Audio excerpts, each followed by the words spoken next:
हम आज जो क्वेश्चन 19 को डिस्कस करने वाले हैं। 19 नंबर हमारा क्वेश्चन है, एक आयनिक यौगिकों की एक कोष्टिका में घन के कोनों पर एक के आयन और घन के फलकों के केंद्रों पर बी के आयन है। इस यौगिक का मूलानुपाती सूत्र क्या होगा।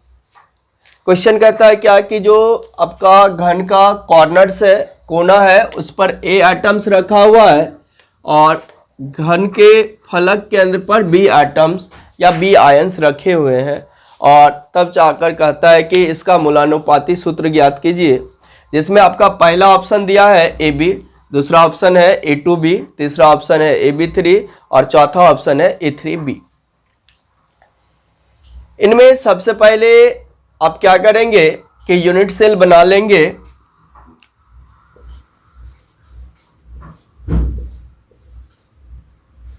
और क्वेश्चन में जैसा कि कहा गया है आयंस को रखने के लिए, उस आधार से आप क्या करेंगे, आयंस को रख देंगे। जैसे आपका पहले कहता है क्या कि ए के आयंस को घन के कॉर्नर पर या कोना पर रखिए, तो हम लोग ए के आयंस को घन के कोना पर रख देंगे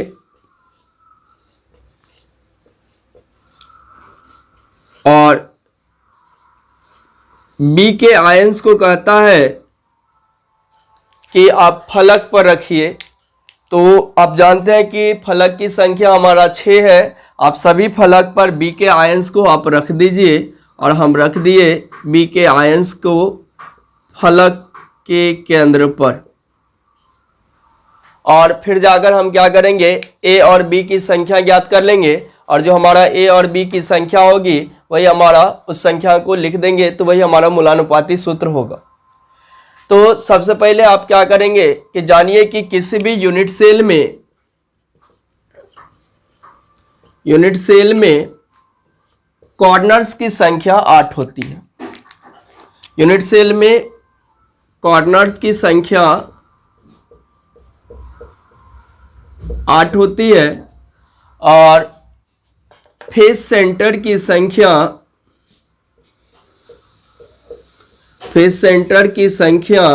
6 होती है। और कॉर्नर्स पर उपस्थित एटम्स में यूनिट सेल का साझेदारी 1/8 होता है और जो फेस सेंटर पर है उस एटम्स में यूनिट सेल का साझेदारी 1/2 होता है। तो आप देखें कि जो कॉर्नर्स पर उपस्थित एटम्स है, कॉर्नर पर उपस्थित एटम्स या आप कह लीजिए ए एटम्स की संख्या,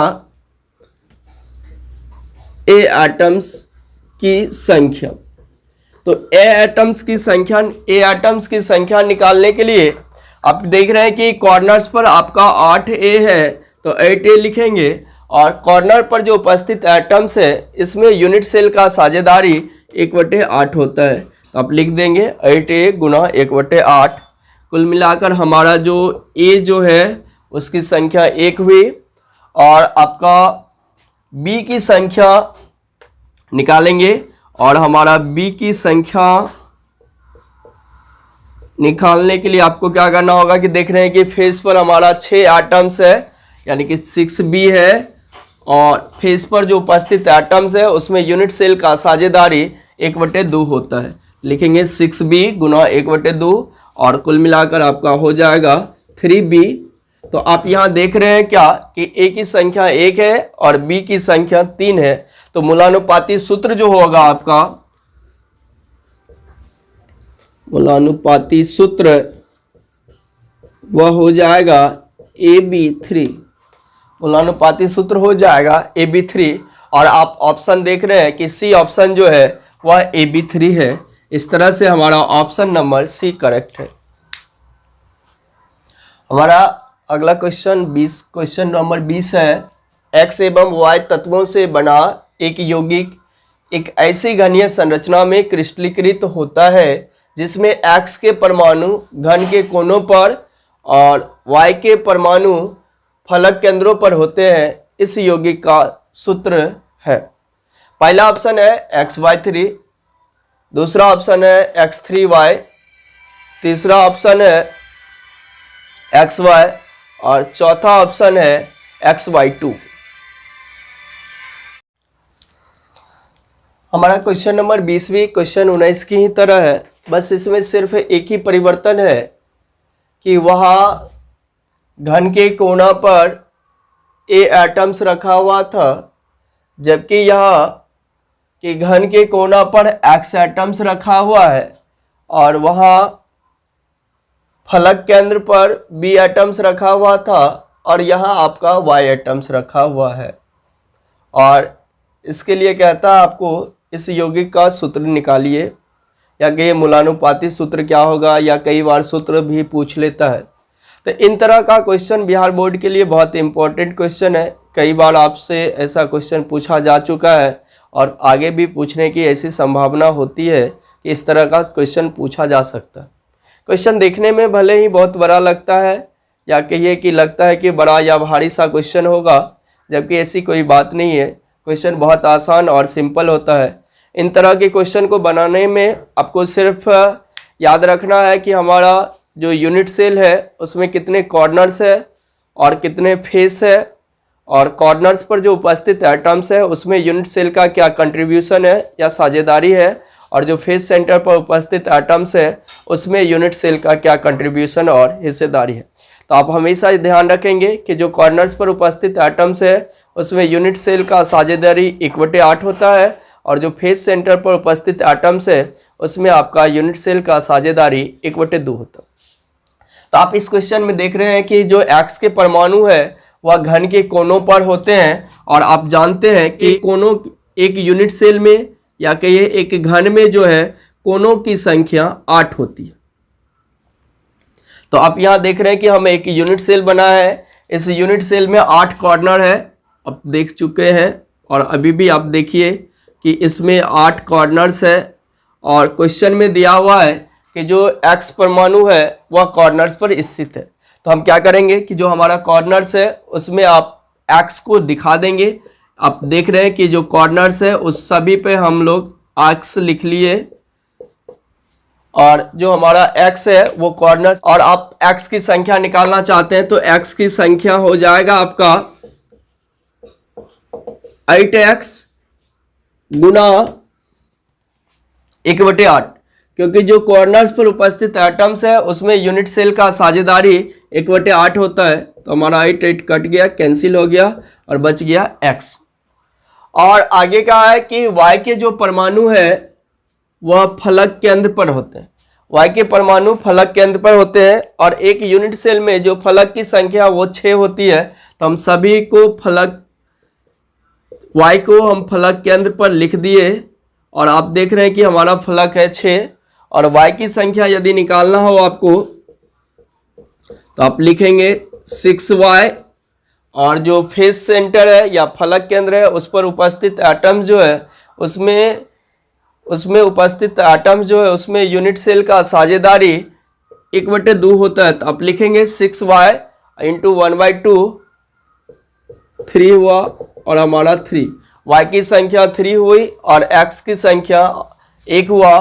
तो इस हिसाब से आपका जो सूत्र है वो हो जाएगा XY3, और हम ऑप्शन देख रहे हैं ए ऑप्शन जो हमारा XY3 है, इसका अर्थ है कि हमारा आंसर ए होगा। हमारा अगला क्वेश्चन है क्रिस्टल के घनत्व का सूत्र क्या हो। तो क्रिस्टल के घनत्व का सूत्र होता है आपका Zm/AQ इंटू Na। जो डेंसिटी का या घनत्व का जो फॉर्मूला होता है वो आपका Zm/AQ इंटू Na। ये फार्मूला आया कहाँ से, हम इन्हीं फार्मूला को अभी डिराइव करने वाले हैं कि आपका डेंसिटी का जो फार्मूला है वो Zm/AQ इंटू Na कहाँ से आया है। तो आप सभी जानते हैं कि घनत्व बराबर हमारा फार्मूला होता है, घनत्व बराबर फार्मूला होता है द्रव्यमान बटे आयतन। और यहाँ आपको यूनिट सेल का घनत्व निकालना है, तो इसीलिए हम लोग लिखेंगे यूनिट सेल का द्रव्यमान बटे यूनिट सेल का आयतन। तो हमारा फॉर्मूला हो जाएगा घनत्व बराबर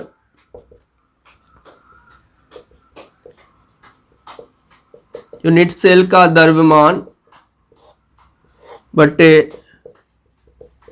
यूनिट सेल का आयतन। और यूनिट सेल का जो द्रव्यमान होगा वह यूनिट सेल में उपस्थित एटम्स के कारण होगा। तो आप इसीलिए इनको यूनिट सेल के द्रव्यमान को आप लिख सकते हैं यूनिट सेल में एटम्स की संख्या गुना एक एटम्स का द्रव्यमान। तो हम आगे लिखेंगे घनत्व का फॉर्मूला यूनिट सेल में एटम्स की संख्या गुना, हम क्या करेंगे कि एक एटम्स के द्रव्यमान से गुना कर देंगे। गुना लिखेंगे एक एटम्स का द्रव्यमान और बट्टे में लिख देंगे हम लोग यूनिट सेल का आयतन।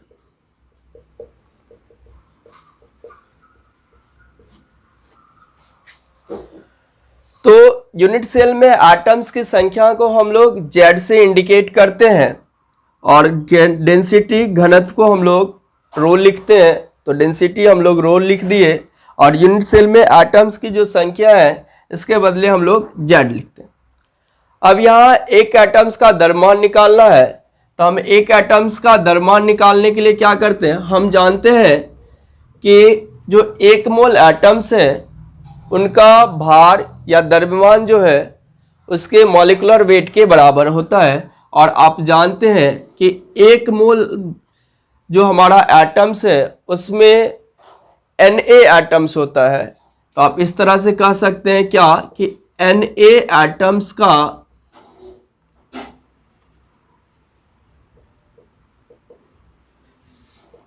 द्रव्यमान जो होगा वह उसके मॉलिक्यूलर वेट या आप कह लीजिए m के बराबर होगा। तो यदि आपको एक एटम्स का द्रव्यमान निकालना होगा तो आप लिखेंगे m बटे Na। और Na जो हमारा एवोगाड्रोज नंबर है, Na एवोगाड्रोज नंबर है और इनका आप वैल्यू याद रखेंगे 6.023 इंटू 10⁻23। तो आप एक एटम्स के द्रव्यमान के स्थान पर आप लिख सकते हैं m बटे Na, m बटे Na। और यूनिट सेल जो है हमारा वह एक क्यूब है या कह लीजिए कि घन है और आपका घन जो है इसके आयतन होते हैं AQ, क्योंकि हमारा घन का आयतन होता है भुजा Q। तो हम लिखेंगे यहाँ AQ। तो आप देख रहे हैं कि डेंसिटी का फॉर्मूला हो ZM बटे AQ इंटू Na। और ये आपका ऑप्शन नंबर डी दिया हुआ है ZM बटे AQ इंटू Na। इस तरह से हमारा जो आंसर होगा वह डी होगा। हमारा अगला क्वेश्चन है बीसीसी जालक एकक कोष्टिका में रिक्त स्थान है। पहला ऑप्शन 26%, दूसरा 48%, तीसरा 23% और चौथा 32%। तो जो बीसीसी यूनिट सेल है उसमें आप परसेंटेज पैकिंग एफिशिएंसी जाने होंगे। और परसेंटेज पैकिंग एफिशिएंसी जो होता है या कह लीजिए इसका संकुलन क्षमता जो होता है वो 68% होता है। और लेकिन आपसे इस क्वेश्चन में पूछा गया रिक्त स्थान कितना। तो आप सभी जानते हैं कि परसेंटेज हम लोग 100 में निकालते हैं या कह लीजिए 100 में निकालते हैं। तो आप देख रहे हैं कि 100 में 68% भाग जो है भरा हुआ है और आपसे पूछा जा रहा है कितना प्रतिशत भाग खाली है। तो हम सिंपल क्या करेंगे कि यदि हमको मालूम है कि कितना प्रतिशत भाग भरा हुआ है, तो आप देख रहे हैं 68% भाग यदि भरा हुआ है तो आपको खाली निकालना होगा या कह लीजिए कि रिक्त स्थान निकालना होगा, प्रतिशत रिक्त स्थान। तो आप सिंपल क्या कर लेंगे, रिक्त स्थान निकालना होगा तो आप 100 में से पैकिंग इफिशियंसी को आप घटा देंगे तो 100 माइनस 68 तो हो जाएगा आपका 32%। और आप ऑप्शन नंबर डी देख रहे हैं 32%। तो इस तरह से आपका आंसर डी हुआ। अगला क्वेश्चन है फलक केंद्रित क्रिस्टलीय ठोस में प्रत्येक यूनिट सेल में परमाणुओं की संख्या होती है? पहला ऑप्शन है 6, दूसरा ऑप्शन है 8, तीसरा ऑप्शन है 4 और चौथा ऑप्शन है 5। तो आपको एफसीसी या कहिए फलक केंद्रित यूनिट सेल में आपको एटम्स की संख्या निकालनी है। तो आप सभी जानते हैं क्या कि जो फलक केंद्रित यूनिट सेल है या कि ये फलक केंद्रित एकक कोशिका है उसमें एटम्स जो है वो सभी कॉर्नर्स पर एवं फेस सेंटर पर उपस्थित होते हैं। जो आपका एफसीसी यूनिट सेल है, एफसीसी टाइप का यूनिट सेल है, इसमें एटम सभी कॉर्नर्स पर और फेस के सेंटर पर उपस्थित होते हैं। तो हम सभी कॉर्नर्स पर और फेस सेंटर पर एटम्स को बना दिए। तो आप देख रहे हैं कि हम बना दिए कि सभी कॉर्नर्स पर एटम्स उपस्थित है। अगला हम एटम्स को बना रहे हैं सभी फेस सेंटर पर और हम सभी फेस सेंटर पर भी एटम्स को बना दिए और हमको टोटल एटम्स निकालना है। कितना है? तो ये जो आपको यूनिट सेल में एटम्स दिख रहा है रियली में ये सभी का सभी एटम्स इस यूनिट सेल का कंप्लीटली नहीं है।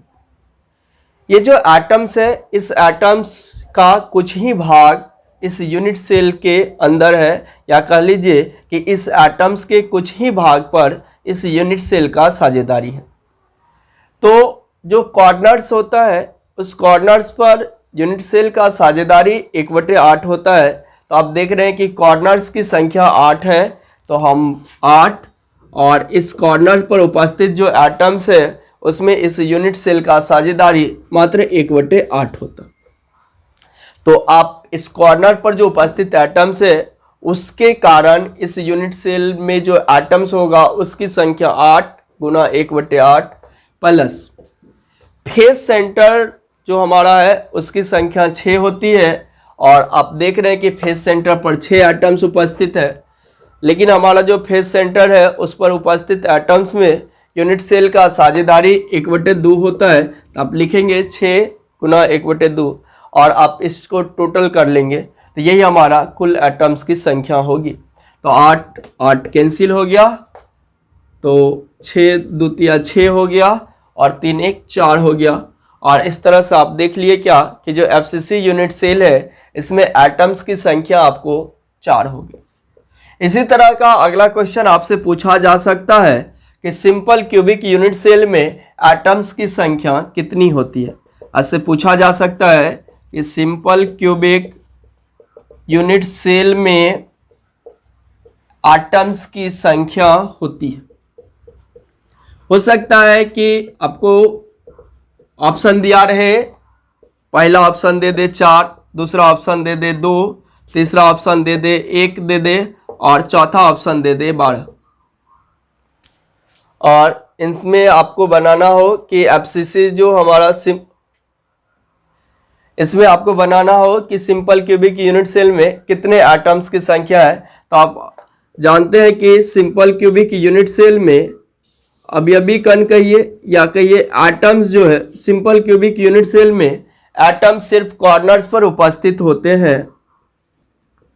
तो हम दिखा दिए कि कॉर्नर्स पर उपस्थित है और आप जानते हैं कि कॉर्नर की संख्या होती है 8 और कॉर्नर्स पर जो उपस्थित एटम्स है उसमें यूनिट सेल का साझेदारी होता है 1/8। और इस तरह से देख रहे हैं कि आप सिंपल क्यूबिक यूनिट सेल में एटम्स की संख्या 1 हो गई और हमारा आंसर हो गया सी। अगला क्वेश्चन देख रहे हैं कि बीसीसी में एटम्स की संख्या होती है। तो पहला ऑप्शन है 2, दूसरा है 4, तीसरा है 9 और चौथा है 1। तो आप सबसे पहले बीसीसी यूनिट सेल बना लेंगे और आपको पता है कि जो बीसीसी यूनिट सेल है इसमें आपका अवयवी कण या एटम्स जो है वो कॉर्नर्स पर उपस्थित होते हैं और उसके साथ ही साथ फेस कॉर्नर पर उपस्थित होते हैं, साथ ही साथ बॉडी सेंटर पर उपस्थित होते हैं। और आप देख रहे हैं कि कॉर्नर्स की संख्या 8 है और बॉडी सेंटर की संख्या 1 है। और आप कॉर्नर पर जान चुके हैं कि जो उपस्थित एटम्स है उसमें यूनिट सेल का साझेदारी 1/8 होता है और जो बॉडी सेंटर है उसमें उपस्थित एटम्स का साझेदारी 1 होता है। तो आप यहाँ से आप लिख सकते हैं कि जो हमारा कॉर्नर्स है उस पर उपस्थित एटम्स की संख्या 8 और उसमें जो उपस्थित एटम्स है उसका साझेदारी 1/8 और जो बॉडी सेंटर है उस पर उपस्थित एटम्स की संख्या 1 और बॉडी सेंटर में उपस्थित एटम्स का साझेदारी 1। तो इस तरह से आपका टोटल एटम्स की संख्या बीसीसी में हो गया 2। तो इस तरह से हम पिछला जो 3 क्वेश्चन देखे इसके आधार पर आप कह सकते हैं, आप एक शॉर्ट टर्म या शॉर्ट चार्ट के रूप में आप लिख सकते हैं कि जो एचसीसी है उसमें उपस्थित एटम्स की संख्या 1, बीसीसी जो है उसमें उपस्थित एटम्स की संख्या 2 और जो एफसीसी यूनिट सेल है उसमें आपका उपस्थित एटम्स की संख्या 4। तो आप लिख सकते हैं क्या, यूनिट सेल और उस साइड लिख सकते हैं एटम्स की संख्या। और आप देख चुके हैं कि जो एचसीसी यूनिट सेल है उसमें एटम्स की संख्या 1, बीसीसी यूनिट सेल में एटम्स की संख्या 2 और जो एफसीसी यूनिट सेल है इसमें एटम्स की संख्या 4 होती है। और आप एक और जानेंगे, एचसीपी होता है हेक्सागोनल क्यूबिक क्लोज पैकिंग और उसमें जो एटम्स की संख्या होती है वो होती है 6। हमारा अगला क्वेश्चन है, निम्नलिखित में से कौन एनाइसोट्रॉपी दर्शाता है। क्वेश्चन कह रहा है कि कौन जो है आपका एनाइसोट्रॉपी होगा। तो आप जान चुके हैं कि हमारा 2 तरह का प्रॉपर्टीज होता है, एक होता है आपका आइसोट्रॉपिक और दूसरा होता है एनाइसोट्रॉपिक। और जो आइसोट्रॉपिक होता है वह होता है कि किसी पदार्थ का वह गुण जो सभी दिशा में समान भौतिक गुण प्रदर्शित करता है और एनाइसोट्रॉपिक होता है कि किसी पदार्थ का वह गुण जो सभी दिशा में भिन्न भिन्न गुण प्रदर्शित करता है वो आपका एनाइसोट्रॉपी होता है। और जो एनाइसोट्रॉपिक प्रॉपर्टीज जो है वो आपका दिखाया जाता है क्रिस्टलाइन सॉलिड के द्वारा या कह लीजिए आप क्रिस्टलीय ठोस के द्वारा। तो हमसे पूछा जा रहा है कि कौन एनाइसोट्रॉपी दर्शाता है, तो आप आराम से ऑप्शन खोज लीजिए कि इनमें से कौन सा जो ऑप्शन है वह क्रिस्टलीय ठोस का एग्जाम्पल है और जो हमारा क्रिस्टलीय ठोस का एग्जाम्पल होगा वही आंसर होगा। आप बी नंबर देख रहे हैं कि जो बेरियम क्लोराइड है, बेरियम क्लोराइड आपका आयनिक सॉलिड का एग्जाम्पल है, BaCl2 होता है फॉर्मूला और ये आपका आयनिक सॉलिड का एग्जाम्पल है। और जो आयनिक सॉलिड है वह एक क्रिस्टलाइन सॉलिड है, इसलिए हमारा जो बेरियम क्लोराइड है वो आपका एनाइसोट्रॉपी प्रॉपर्टीज दिखाएगा। जबकि आपका कांच जो है यह आपका क्या होता है कि जो अमॉर्फस सॉलिड है और यह आइसोट्रॉपिक दिखाते हैं। जबकि आपसे पूछा जा रहा है कि कौन एनाइसोट्रॉपी दिखाता है, इसलिए हमारा आंसर होगा बी बेरियम क्लोराइड, क्योंकि वह आयनिक सॉलिड है और जो आयनिक सॉलिड है वह क्रिस्टलाइन सॉलिड के टाइप से।